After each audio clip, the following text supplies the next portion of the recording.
naman po, why not? I mean, habang tumatagal, mas lalo kong napuprove sa sarili ko. Fairness sa'yo yung iba naman habang tumatagal na artista, maayaw. Siguro po kasi mas nare-realize ko how competent I am, how confident I am now. Kasi nga, ang dami kong learnings sa industriya na ito. To be honest, ang gandang training din. 'Di ba? Kasi nga po, I host. So, yung public speaking pa lang, medyo check ka na doon. Yung physique mo, dahil nga may mga pinag-training ka, check ka na doon.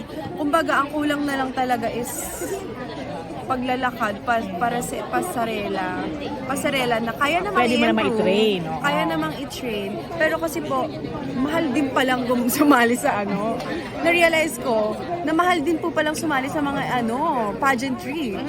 Babayad ka ng trainer. Mamahal po kasi babayad ka po ng glam team, babayad ka po sa mga gowns mo, sa mga ang dami po pala. So ako inisip ko na Kasi pagka ganon, kapag halimbawa ikaw nanalo sa mga per bayan-bayan, yung mga Yes. ganon, sila yung sagot yata sa ganon, di ba? yun na nga po. Sa'yo, kasi Ako hindi ko po alam, wala akong Kasi idea. baliktad kayo, iba beauty queen, Oo. nagiging artista. Ikaw naman, Artista ka na nga eh. Pero hindi ka takot dun sa yung iba kasi dahil artista na nga, if ever lang, hindi pala rin. Yun ang mga winuworry ng iba na feeling nila baka... Ako po feeling ko papala rin ako. Ay, banda! I love that spirit. Feeling ko po talaga. I mean, kasi ako, I'm very eager as a person. Kapag meron akong gusto makamit, gagawin ko talaga lahat. Lahat. Para talagang ma-achieve ko at makuha ko yung success na kinakailangan at ginugusto ko. So, para sa akin na maghintay po ng ganito katagal, it means na when I get there, I wanna be prepared. Tama. Kailan mo plano yan? This next year?